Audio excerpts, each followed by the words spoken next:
So we heard recently about an individual story that we thought was fairly horrendous. To put it in the words of the person involved themselves, his name is Jonathan Ranson. Here's how he writes about it. He says, "Hi, my name is Jonathan Ranson. I'm a 21-year-old student from Clontarf in Dublin. Last summer, while in San Diego on a J1 visa, I had a serious accident. I broke my neck after diving into a swimming pool. Due to spinal damage, I am paralysed from the chest down and have impaired/limited use of my arms, wrists and fingers.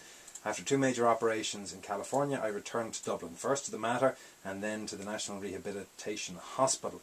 Thanks to the staff at the NRH, I have made great progress over the past 4 months, regaining greater use of my arms and fingers, which I had been advised was unlikely. I am determined to push myself to the limit. These improvements are very encouraging. Having just moved back into my family home, which is being modified for my needs, my next challenge is to return to Trinity College in September to finish my degree in business and to keep fighting to live the fullest life that I can." Jonathan's father, Robert, is with us, as is Adam Renane. Gents, you're both very welcome. Thanks, Thank you. Adam, I might start with you. You were on the same J1. I was, yeah. So we're several months, a group of 10 of us, all school students, together for 6 years, planned the J1. We went over end of May, and had a great time, soaking up the California life.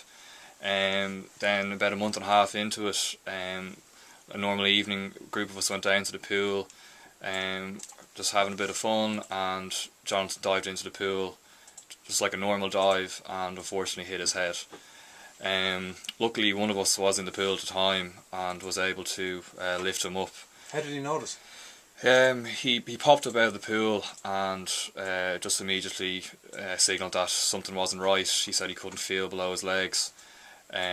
So as I said, one person lifted him up and a few of us followed in, brought him over to the side of the bank and just held him in the pool to still.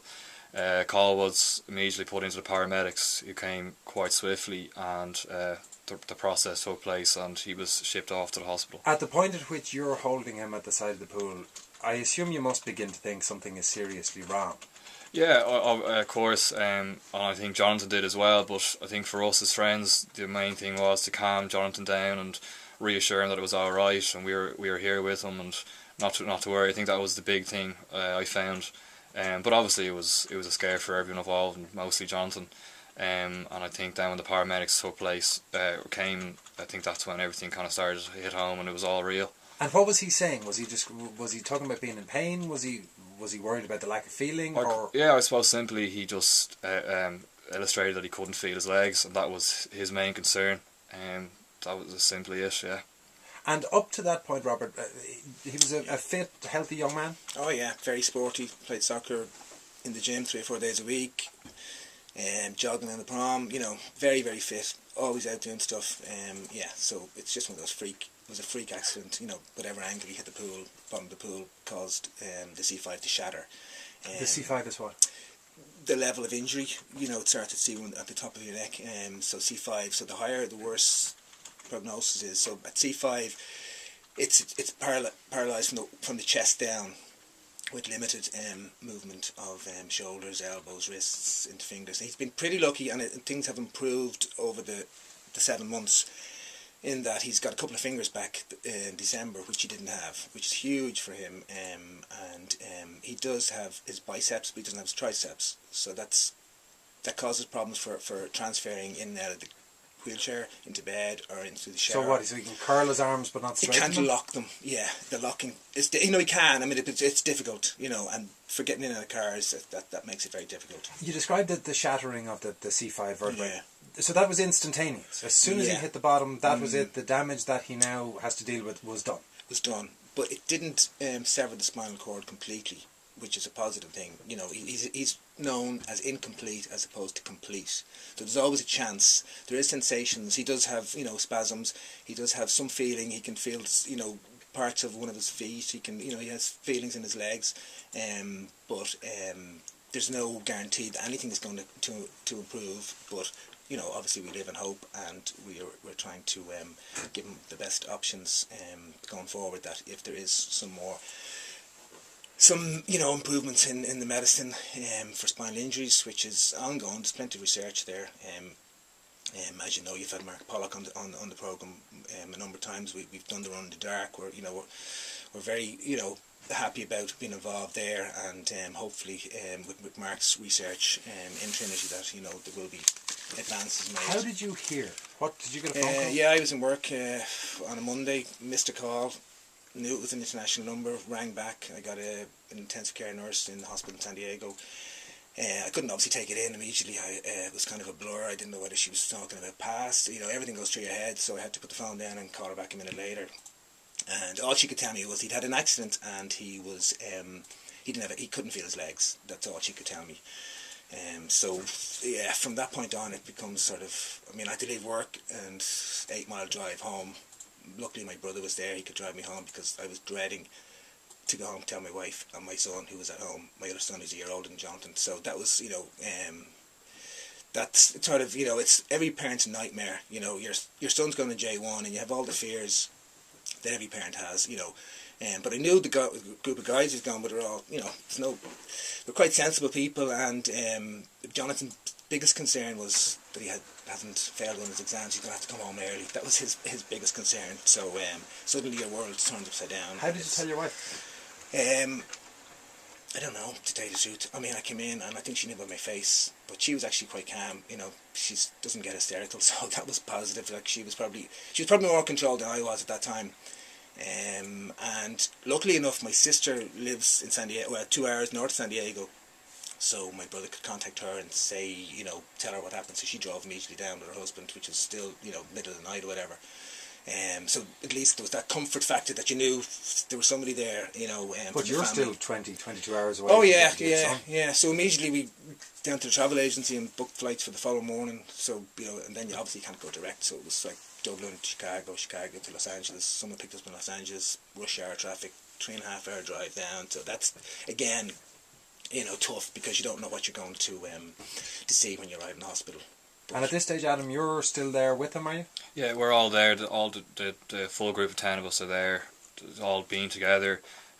So after several hours, as a nurse coming in and telling us the news, we were in and out and just talking to him, and I suppose that was good for him just to have us there by his side. And then I suppose the preceding days we all just rotated and spent nights there and just were with him whenever he wanted. You must feel utterly helpless, though. Yeah, absolutely. It could have been any one of us, I suppose. But I suppose the best and only thing you can do is just simply be there for him, and that's simply it. Just be there as a presence for him.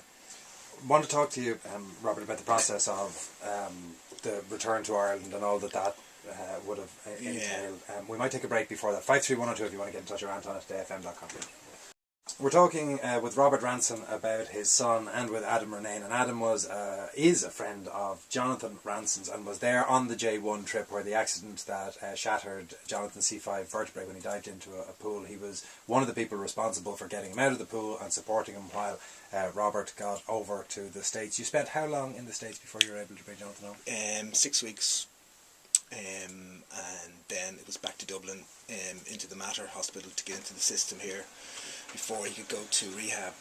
But the Mater took a little bit longer. It was 6 weeks in the Mater as well, because the National Rehabilitation Hospital is brilliant, but there's not enough beds to cater for the whole country. So he was in the Mater for 6 weeks and then out to the rehab, which is a brilliant facility, a very old building, but its staff are unbelievable, and Jonathan made huge progress there.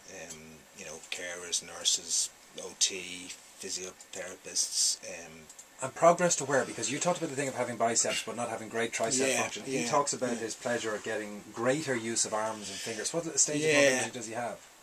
Well, his elbows are fine, his wrists are fine. He has a couple of fingers in each hand that have limited movement, which means he can wash his face, he can shave, he can feed himself. None of that stuff he could do, in the first few weeks in America. Even, he had to be fed. It was liquid diet initially, and then it was, into solid foods. But he wouldn't have been able to lift his wrists or his arms, or to be able to manipulate, to get food into his mouth, which is perfect. He can feed himself like anybody else now, so that's huge. But there's he needs a lot of physiotherapy and a lot of exercise every day and sensation and stuff to keep the joints flexible, and You know, it's tough every day because, you know, you look at somebody who's sitting in a wheelchair, you know, but your muscles are full on, your body is going. You get into, you know, the shoulders and stuff like that. By the evening time, he's in agony every evening, you know, despite medication and stuff. And so. And what's the prognosis? Well, nobody gives you, you know, this is it, you know, in lots of ways. So you've got to make the most of what you have. But the more exercise he does, obviously, and the more physiotherapy, you know, he doesn't want to be sitting around. So we're so lucky the Irish Wheelchair Association is on the doorstep. So he has, he's a member there now. They have a gym suitable for people in wheelchairs.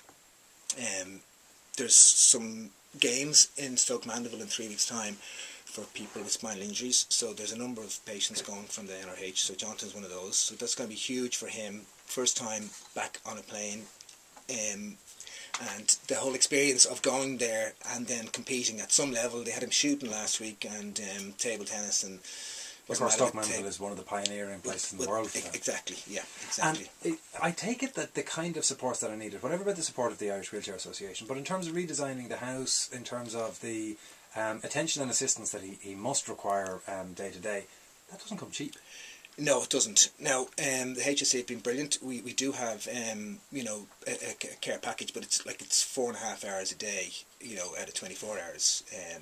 So, and Jonathan's next goal is really to get back into Trinity in September. Now, Trinity have been brilliant and they've come and met us, and that's fine. He can go back to college. Really, what he needs to have is accommodation in there because, okay, people could say Trinity, Clontarf, 3 miles away, but if you've got a lecture at 9 o'clock in the morning, for people with a spinal injury, it's 3 hours. So yeah, you're not strolling down to the bus and a half-hour journey. No, there's a lot of, and it's 2 people to get him organised every morning, to get him out of bed, to get him showered, dressed, all those things, and then he's got to get in there. And if you've got a lecture from 9 till 11, and then you don't have another lecture till 1, so you've got 2 hours. So it's not as if you can go to the gym like you used to or cycle home. So if he had accommodation in there, and hopefully that we'll be able to get that organised, it means he can go in and have a rest or a nap or whatever, and he doesn't have to have that trek home that evening, you know. So, you know, from Monday to Friday he could be in there, and that would be for his own independence and socially, and to feel like a student again, and to be hanging around with people his own age and not his parents. You know, no 21-year-old shouldn't be hanging around with his mother and father 24/7, and that's really what happens at the moment. So that's really what he wants to do, and he's very, very driven in that way, that he wants to go back to college. And presumably, Adam, that is something that his circle of friends would be eager to facilitate. Yeah, absolutely. You know, as Jonathan says himself, he wants to live the life the fullest possible way. So what we want to do, anything possible that we want to give him every opportunity to fulfil that, and you know, we're there as a constant foundation for him to enable him to do that. In terms of are you doing any fundraising or anything like that? Yeah. There's a committee been set up. It's kind of outside of our control, and we were advised not to get involved. But you know, people have come on board, and there is a trust fund, and there is a fundraising committee. And the first thing is Saturday week, Easter Saturday, the Panda Cup, Belvedere, and Adam probably knows more about that than I do. But if you want to explain, that's the first. Adam? Yeah, so I'm part of the Belvedere Junior Union, and we've been running an event for the last number of years known as the Panda Cup, and every year we do it for a specific cause, and this year we of course want to do it for the Jonathan Ranson Fund. So effectively it's a tag rugby tournament. Teams of up to 40 teams can play in it. On a team there's 10 members, and of the 10 members 3 females must play. So it's an event where it's caters for all ages, you know, all genders, everyone, and it's a real, you know, family event. How much to get involved? It's €100 to register a team of 10. And that goes to the that goes to the Jonathan Ranson Fund, and there'll be plenty of other activities on during the day, like a raffle where signed Ireland jerseys will be raffled off, Colin Pented UFC gloves, and all the monies raised will go towards the Jonathan Ranson Fund as well. If people want to find out about that, where do they go? They log on to www.tagrugby.ie, hit register, and it's simple steps after that. So tagrugby.ie and hit register. That's it, yeah. Adam Renane, thank you very much. Robert Ranson, thank you very much, and give our best to Jonathan.